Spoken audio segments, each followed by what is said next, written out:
Science continually marches forward, led by inventors of great intelligence and vision, improving our lives and protecting our future.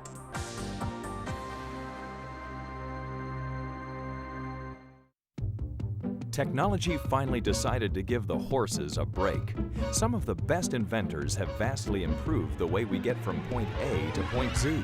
Join us as we explore the greatest achievements in transportation.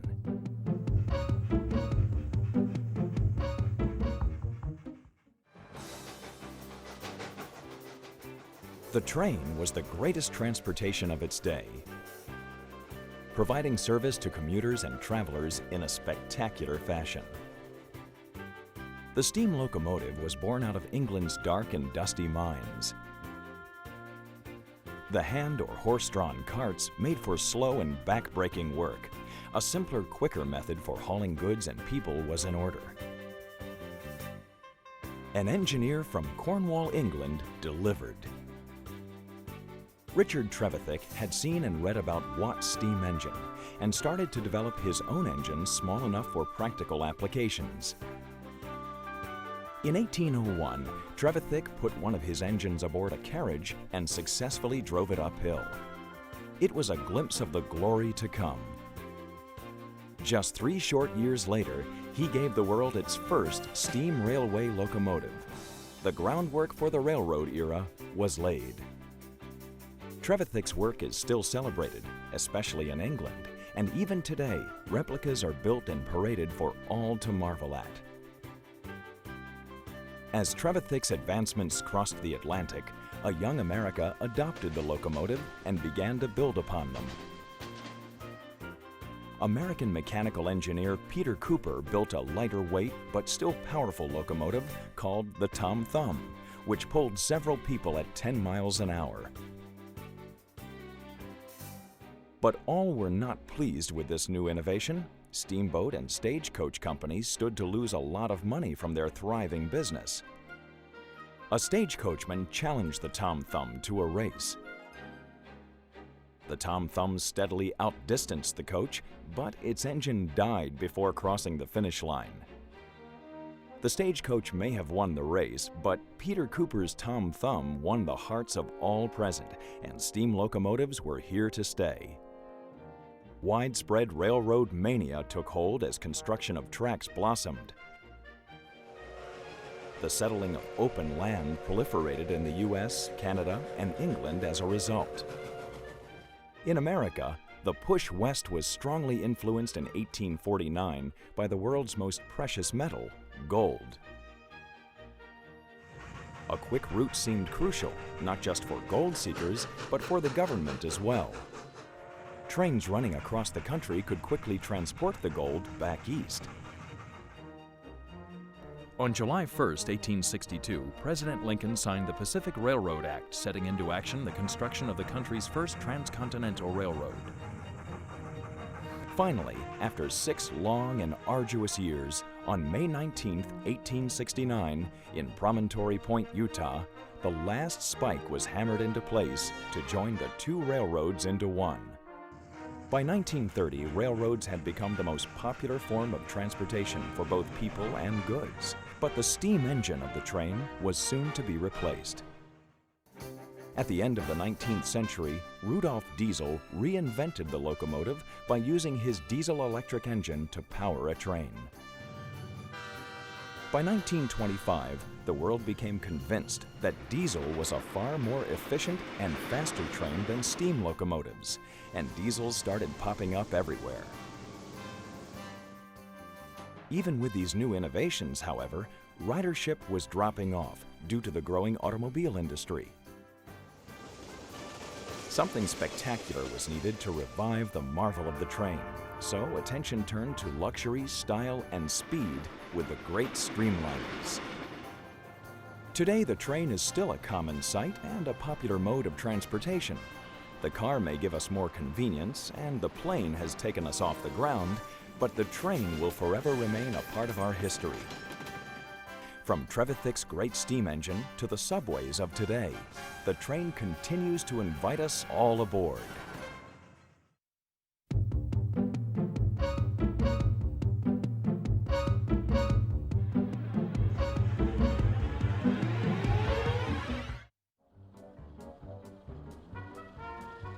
The luxury of a car was once for only the wealthiest of society, a trophy for the rich to showcase their financial prowess. But a brilliant mechanic who was the son of wealthy farmers outside of Detroit had a different plan in mind. His name was Henry Ford, and his desire was to make a car affordable to all classes of society. In 1907, he found his solution: the moving assembly line. Before Ford, the only cars that were available on the market were assembled in a very slow and tedious manner, making the automobile quite expensive. Henry Ford made the visionary decision to install a moving belt in his factory. This way, employees could build one piece at a time instead of one car at a time, and produce cars at a record pace. It was the birth of the assembly line. The process was called division of labor, and its result was a flashy, modern, and most importantly, affordable car, the Model T.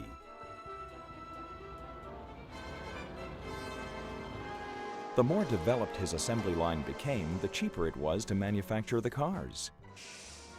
Instead of hoarding the profits, Ford decided to keep lowering the prices. From 1908 to 1915, the price for a Model T dropped from $850 to $290. Suddenly, not only did everyone want a car, but most everybody had the means to buy one. The country was crazy for them. Simple, sturdy, and versatile, the little car excited the public's imagination. As the Model T was raking in the bucks, Ford would spend his free time partaking in one of his favorite pastimes: camping in the woods with none other than his great friend and fellow inventor, Thomas Edison. The assembly line revolutionized the production of the automobile. And in 1941, its use became even more essential as the United States became involved in World War II. The assembly line was utilized to rapidly build weapons and transport vehicles for the cause. The Allied powers swiftly built bombers, tanks, jeeps, planes, and arms to fight in World War II. From defending freedom to providing just about anything, the assembly line has changed the way we think of mass production. Henry Ford wanted to make a more affordable car for the public, and instead reinvented all means of production for the 20th century and beyond.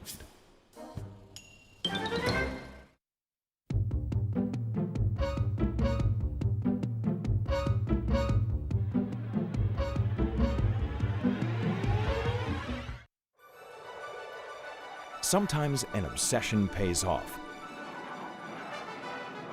From early childhood, brothers Orville and Wilbur Wright were crazy about flying. Most believed man's ability for powered flight was an impossibility, a privilege meant only for the birds. But the Wright brothers succeeded in bringing the world a whole new mode of transportation. By 1896, advancements were made with gliders, but nobody was coming close to creating a powered flying machine. At this time, the Wright brothers were running a very lucrative bicycle shop, but bikes were just a stepping stone for these determined individuals. They absorbed all the literature they could on flight and spent hours observing birds, all to figure out how flight for man could be possible. After years of researching, building, and experimenting, they built an airplane and decided to test it out in Kitty Hawk, North Carolina. After several failed attempts, December 17, 1903 became the day Orville and Wilbur Wright made history. Orville took their machine 10 feet off the ground and flew a distance of 100 feet.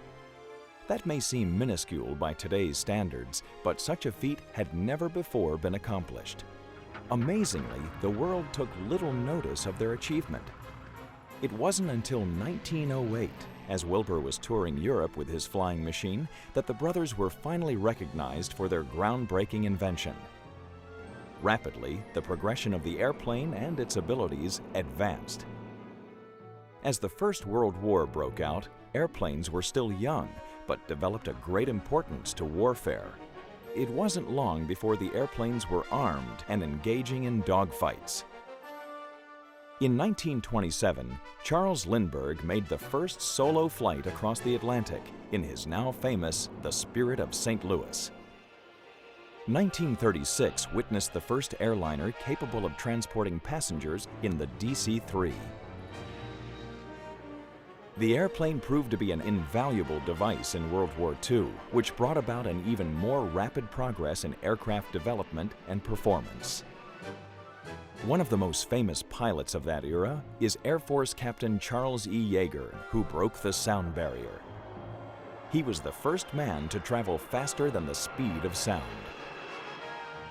Carrying passengers also progressed. Suddenly, traveling around the world was not the Herculean task it once was with ships. Anywhere in the world became a possible landing spot. By first lifting man off the ground and into the air, the Wright brothers brought us a new world. By inventing the first airplane, they paved the road to even more possibilities, like space exploration. Man has gone from flying 10 feet off the ground to landing on the moon in the same century. And it was all started by two brothers who owned a bicycle shop but preferred wings to wheels.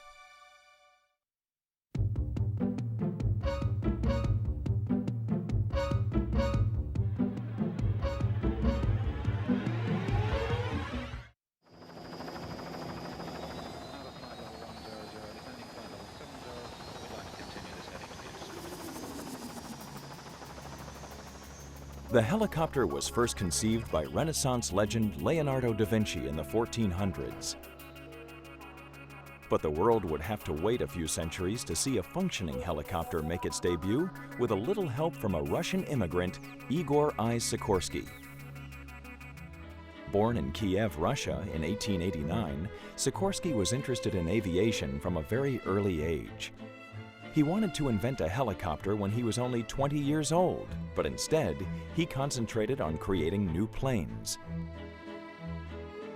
The Russian government recognized his talent for aircraft engineering and hired him to build airplanes to fight off the Germans in World War I. He built planes with 4 engines, the first of their kind, and they were used as bombers for the Russian Army Air Service. But after the Russian Revolution, Sikorsky fled his country and emigrated to the United States, where he founded the Sikorsky Aero Engineering Corporation. He still had the idea of the helicopter in his mind, but he continued to practice what had already brought him a great reputation as an aircraft engineer: airplanes. He built several successful planes, including the S-36 and the S-38, two-person seaplanes that were used on many South American routes.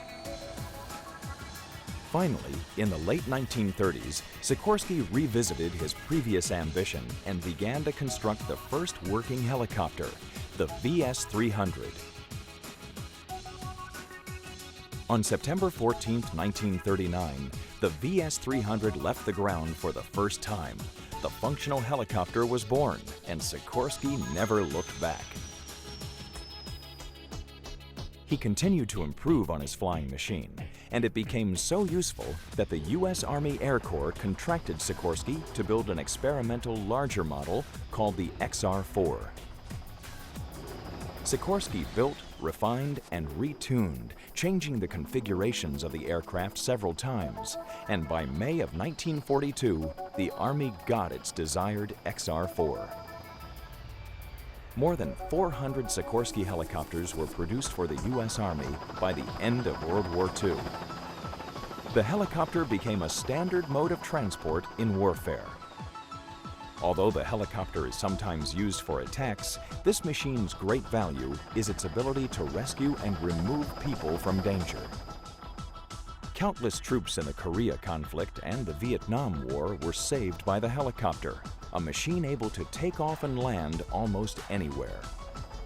Even NASA made great use of the helicopter's abilities by retrieving equipment and, more importantly, its astronauts from the ocean. Igor Sikorsky lived until 1972, and during his life, he witnessed his invention evolve from a simple hovering craft to a life-saving, awe-inspiring force in the air.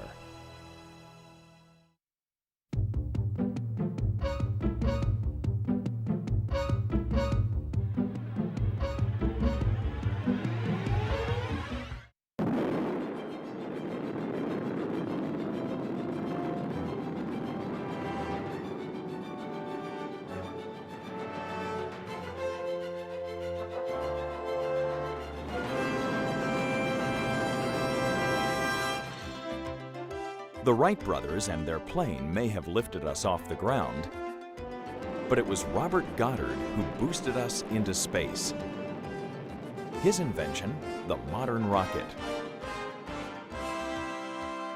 Early in the 20th century, American Robert H. Goddard conducted practical experiments in rocketry.